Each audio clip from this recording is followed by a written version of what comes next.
I love Grandpa last year.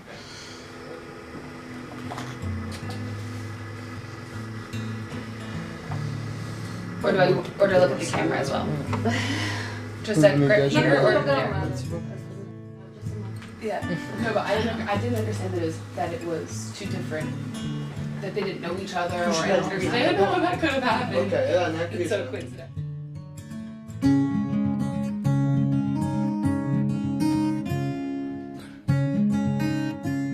The best story is the story of our two great-grandmothers, who both at 16 years old? No, they were into the 2021 like that, but young, and they both had the same kind of background where they grew up with a family, very intact and close, and yet to think that they would be leaving their country to be with this man who they loved and married and left them both, and one from Sicily and one from Naples.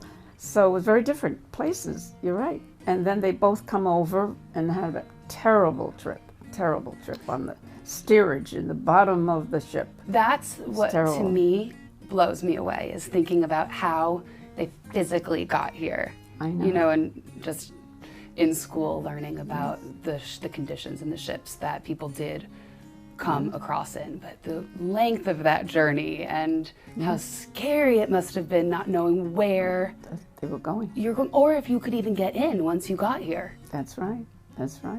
And they both went to Ellis Island, and they were examined completely and everything that they had to go through at that time, very patiently. And my mother would tell me the story of two young girls, sisters, because they had a rash on their face, they made them go back. And that's how strict the rules were at that time. But you know, they both had the firstborn son here and then came here to make a new life. They had an uncle. There's always somebody who's going to give them a little help in the family. So the family, like the Pope says, La Famiglia, it's very important. Even then, more, because they depended on them. The women didn't know a job. They could not get a job at that time. It was not heard of. You know, they stay home, they took care of their children. But the men also had to be acclimated to get the job and to speak English as well as they could. And they couldn't at first, but they did. Gradually, my father told me they pick up some words that they could make themselves understood. And they were lucky if they were working with some Italian people, so they could really speak better and understand each other. It wasn't easy. It was very difficult. There's no doubt about it. Something that to me, you know, I know that Grandpa was the first Italian-American governor, and he was quoted saying, you know, after 200 years, we finally did it when he became governor. But I remember, you know, you both telling me the stories about how, and all of us the stories about how much Italians were discriminated against. Absolutely. And it's not the same today, you know, talk about progress, right? That's right. And there are definitely other marginalized groups. Yes. But did you feel when you came to America, did you personally feel growing up having Italian parents that you were discriminated against? No, because I lived in an Italian community. We were like insulated, and that was a good thing. And then when they say that they didn't treat the Italian immigrants so well, it's true. It's true. Maybe because of the lack of language. But my father wanted to work even on Saturday because he could buy another pair of shoes for Frankie or something like that. And they didn't like that. And they turned out to be communists. My father told us, because they didn't believe in it. It's a philosophy. Yes. But my father's philosophy was to work as hard as he could to make more for the family, see?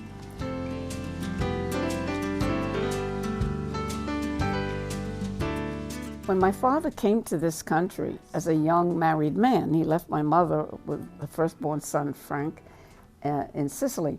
But when he came here, he loved the freedom. He felt such freedom in this country, unlike in his own hometown, that you could do anything you wanted. You work hard, nobody will stop you. And if you have good ideas, use them, and nobody would stop you. And you can reach for the stars. You had that feeling of ambition and doing whatever you want to do. He didn't have to come to America. He was really very easily able to live in Italy, a good life, because he was a master carpenter. And he was making a good salary. The fact is that he was born in Pennsylvania, Barnesboro, Pennsylvania. And all his life he wanted to know, someday I have to go back and see this place. It was the coal mines, very bad to live there. But my father also took us for a trip when I was a little girl to Barnesboro, Pennsylvania, to see the coal mines where Nonna Francesco was working. And you can't believe, it was like a miracle, un miracolo, that the old people could remember Francesco, because he was very strong. And he put this big, full of coal onto the track. Nobody could do it. He did it. And they would tell us the story that it was something.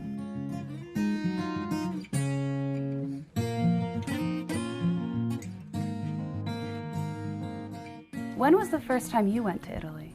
I went when I was very young with my little sister at the time, and Aunt Nancy and Uncle Joe, and he was just a little boy.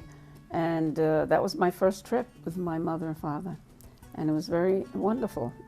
Could have been even nicer if the rest of the family, but it was just the two little ones my father took. So where did you go in Italy? Well, we went from Naples by car all the way to Sicily. Yeah. That's the trip we did together. Yes, yes. When I was like 14, which is how old you were. That's right, that's right. Look at that. At the time, yes, a coincidence. We went to Taormina. Yes, that was so Remember? beautiful, beautiful. I got stung by a bee. Oh. And I remember that we had these oranges that were this color red. Yes, They that's were right. red, but they were oranges. I don't think you get them any other place No. except Italy. And then I thought it was like a plum, but it was an olive. Yes, So beautiful. produce is bigger See how and you better in remember Italy. all that. Yeah. Yeah.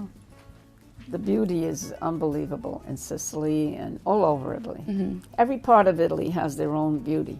What's sort of neat about Italy is that I feel like I was there almost 100 years ago based upon, looking around you, and the architecture is all preserved, and Yes. the streets are all cobblestone, and in most cities, right? Yes. And I think that's what's so neat, is that you really cannot forget the history of That's right. of where you are, because it's so present and vibrant everywhere. Yeah. The culture's so vibrant, and it's what I imagine it was back in the old days. Yes, that doesn't change. Yeah. I mean, that's the beauty. You're right. That's the age of the country, and the gorgeous buildings and the culture and everything else, the architecture, the art, everything is always there to be seen and enjoyed by many people. Many people come and go to Italy. I met the Pope. Yes, you Pope did. Francis, the very first time I have met a Pope. And I was in Naples on a conference for Mentoring USA-Italia, and lo and behold, I heard that it was a wonderful yearly celebration where the Pope had to come and speak to the people in Naples. And I mean, there were 3,000 people at least, if not more. And the Pope came and spoke. It was something like a miracle to see him. He is the most humanitarian Pope I could ever think I could meet. What does the Pope mean for Italians? Because I know here, I had some friends who didn't totally understand why we're making such a big deal. And I think that's because religion is not as popular amongst my generation, statistically. But when you were growing up, I know that you've spent time at the Vatican, and that you have a cousin who lives in Vatican City, right? Yes. What did the Pope mean to you growing up? Well, I mean, the Pope is And what like does it the mean to you now? pinnacle of the religion. I mean, he is the speaking voice from God to all of us to give us lessons and the future beliefs that we should continue to emanate. And we happen to have one now who is a great humanitarian, and he understands that the basic of all peoples is la familia, your family. If you don't take care of your family, everybody suffers within that scope of humanity.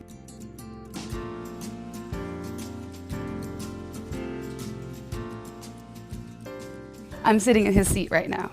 Mm-hmm. And this is the seat he would sit in every time you came into the house. And I know that when I called him, he'd be sitting in this seat. And he had this, where is it? The pad that he would sit on, the piece of wood. For his back, he needed a seat. Yes, and then the back of it had the New York State flag. Yes, yes. You remember that. Of course. But he always sat here, and you could, we just have so many memories sitting right here, hours going by. And you could ask him any question, and he knew the answer. Oh, yes, of course. Or what I think was so amazing about him is that when I was younger, Grandpa asked me how old I was. And I said, 8. And he said, how do you know? And I said, because it was just my birthday. And he said, well, how do you know that you were turning 8? Because I was born 8 years ago. How do you know that? Because my parents told me. How do you know that your parents weren't lying? Because the birth certificate says so. Well, how do you know that they didn't make a mistake on the birth certificate?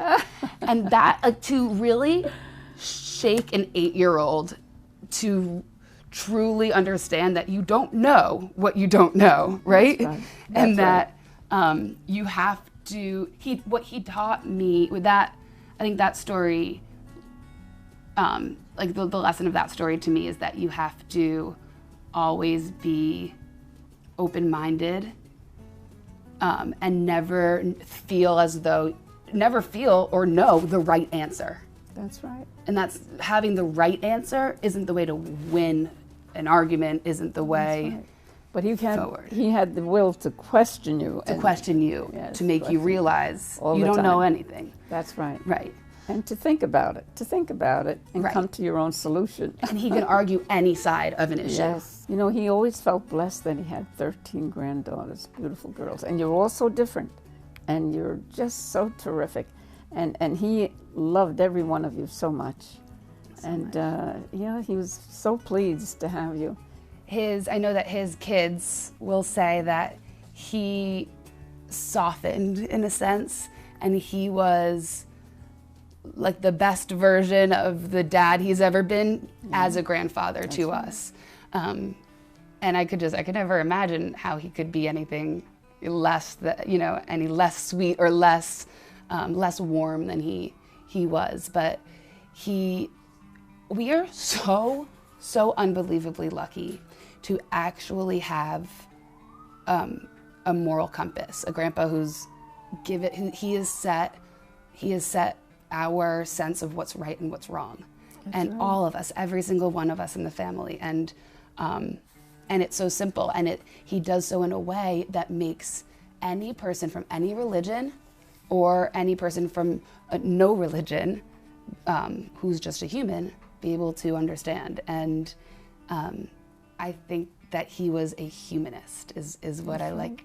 I like to refer to him as. He'd be very happy to hear you say all this if you were here. And when we all get together, what we would always do is make speeches about what we're thankful for, right? Everyone would go around, and doesn't matter how old you are. Holiday time, we always take time for that. You have to say what you're thankful for. That's right. Or you have to say something to everyone.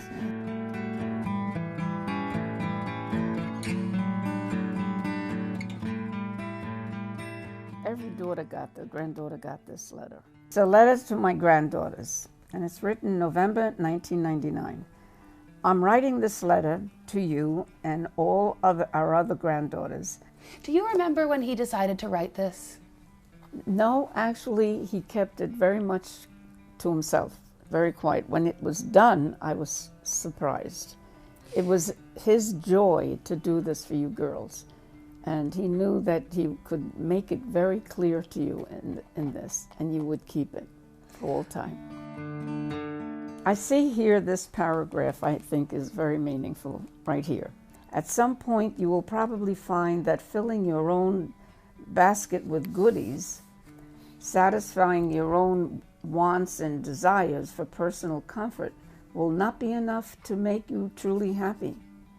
Chances are you will discover that to be fulfilled, you will have to learn on some fundamental belief, some basic purpose in life that gives you a sense of meaningfulness and significance, and that answers the questions. Why were we born in the first place? Without an answer, all the accumulating of material goods can become nothing more than a frantic fidgeting, a frantic attempt to fill the space between birth and eternity. This is very deep. I read it once a week. Yeah, he gets very philosophical. And then this is the best part. This is where he breaks it down. Go ahead. Ready? Let me read this part you like the most. It happens to a lot of people who spend their whole life so involved with the challenge of just staying alive in some decent condition that they don't get to think much about why they were born in the first place. Others get past the struggle, then wander aimlessly as they approach the end, satisfying whatever appetites are left until there are no more appetites or no strength to feed them. They look for answers in the world around them, in the words of wiser people, in the leadership of some heroic figure. But the answers prove elusive. No Moses comes to them, and they die without ever having an answer. Don't let it happen to you. You don't need another Moses. I think that there is an idea that can give you all the direction you need. An idea simple enough for everyone to understand, sensible enough for everyone to accept, sweet enough to inspire us.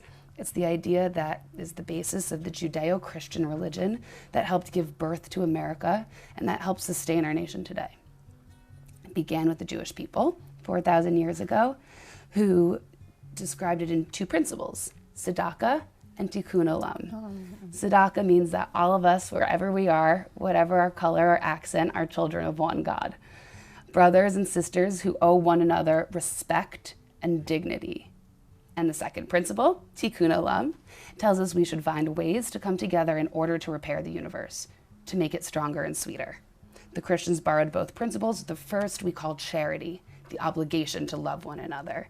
And the second teaches us, as it taught the Jews, that God made the world but didn't finish it, that he left the world to us so that we could, side by side, working together, collaborate in completion and complete the work of creation by making this world as good as it can possibly be. But God knows how grand the world is and how small we are. He's not going to expect any miracles from you.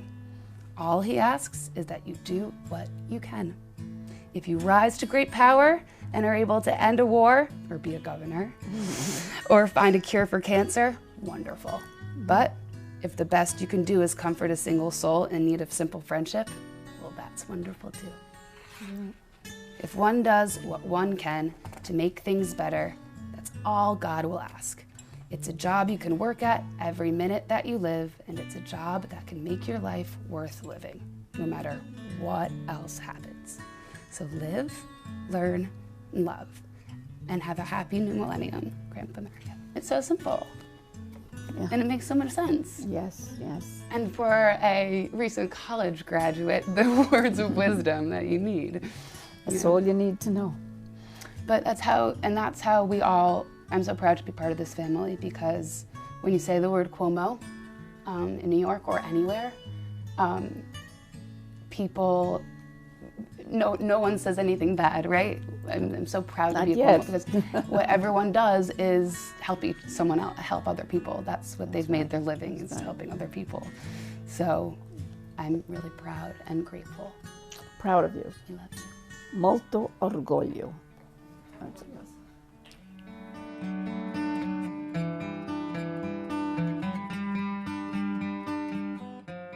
I've always been proselytizing about this with the family, especially because I took 2 years of French, and I majored in Spanish. Right. Because Italian wasn't given. Even when I was in high school, I couldn't take Italian. Or when I was in high school. You didn't. They didn't offer it. I know. The same thing goes. That's why I took it upon myself with my little group in the National Italian American Foundation to get everybody together, the Italian Americans, and say, what are we doing? Our language is as beautiful as any other country's language. Let's get going. We have to get it started. I found out that for sure there was a reason that the country, the mother country of the language, were not giving the funding that they were supposed to give to this country, you know, and to the committee that gets the languages, involved with the languages. And they don't facilitate having it in the schools because they weren't giving their part of the funding. It was that simple. So, and Grandpa, as busy as he was at that time and not feeling so great physically, he went with me to Italy, and we went to see the chief, Berlusconi, you know, of the government at the time, and we were pleased that he understood. Maybe no one was telling him. I don't understand, but it took just that kind of a force to go there, tell him everything. That what was lacking in this country, it's not like they don't like the Italian language or the Italians. I mean, they love the food, they love the design, they love everything. And why they were not taking the language was because there was no language to be taught in the schools. And now we finally hit the mark and to get it done. And I know that you and I think Aunt Margaret helped to make it Italian and SAT 2, so a standardized test that kids can take or to get into college, or maybe it was at the AP, the Advanced Placement course. Well, it was given into the AP language so that they could take the test. Right. Yes. And there wasn't Advanced one before. Placement language. So that meant a lot. We have to do more to make sure everybody has at least the opportunity to do that and have their children take it in school.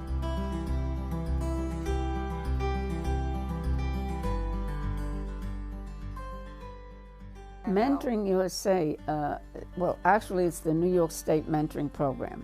It started early on, about 1985, because my husband heard about the terrible statistics of young people in prison. And that means that they're not doing well in school and they give up. And you don't want that to continue. So I found out that mother of 5 children, all my grandchildren, they taught me a lot, that if I could at least get someone they could look at and respect and be one-to-one, so that this mentor was there just for that one boy, one girl, the mentor. One-to-one works, and it has been very successful. So the mentor is really that kind of person who we train, however, and to tell them all the obligations and everything, and then it lasts for a whole year time, and I can't tell you how successful it was. We had 10,000 children we covered in New York State. So what happens is when Mario lost the election in 1994, Governor Pataki in the second week closed the whole program from Buffalo to Long Island. I was surprised. I'm in this apartment. I had my work cut out for me, but Andrew came to me and said, Mom, I have a solution. You know that program, the model? It's no more. It was closed. He gave me bad news and the good news. The good news, he said, keep the model and now go national and all the way to California and also Italy and all the other countries that want it. So it's national and international, Mentoring USA. And it worked also very well because the symbol of the one-to-one with a mentor for a child is perfect.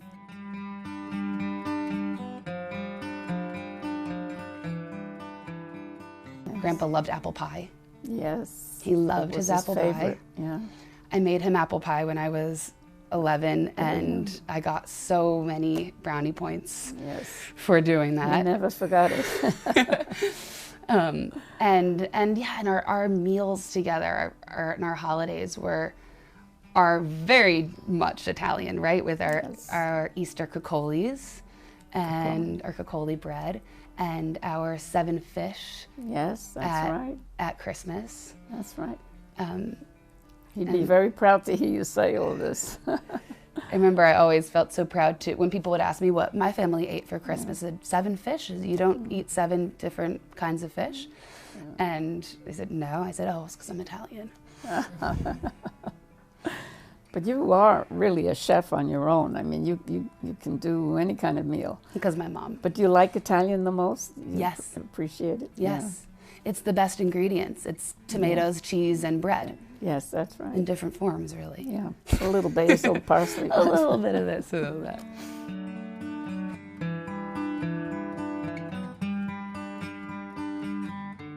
What is your lesson to your granddaughters today? Your Italian-American granddaughters? What do I want? What is one of the pieces of wisdom that you want to tell us? Oh, well, I think you should never forget your heritage. You know, if it happens to be, with us, very small, in a sense, it's really Italian, but your boyfriend is from a different background. But it's good to learn what background he is from and enjoy it and share it. So you should share your background with him as well and be proud of it always, because there's nothing not to be proud of. And I think that's what you've learned since you're a little girl.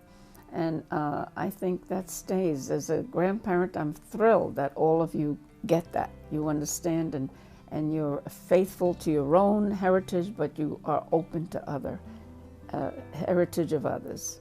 I've gotten to travel to Italy more than most people have, and I feel so fortunate to have gotten to explore some different regions, but I definitely do feel like there is a part of Italy that is home in a sense, without with it also being a foreign land. Yes. I'm excited to explore more. We're going to go together. I'd love that. To your programs. Yes. All right. That's a deal. Deal.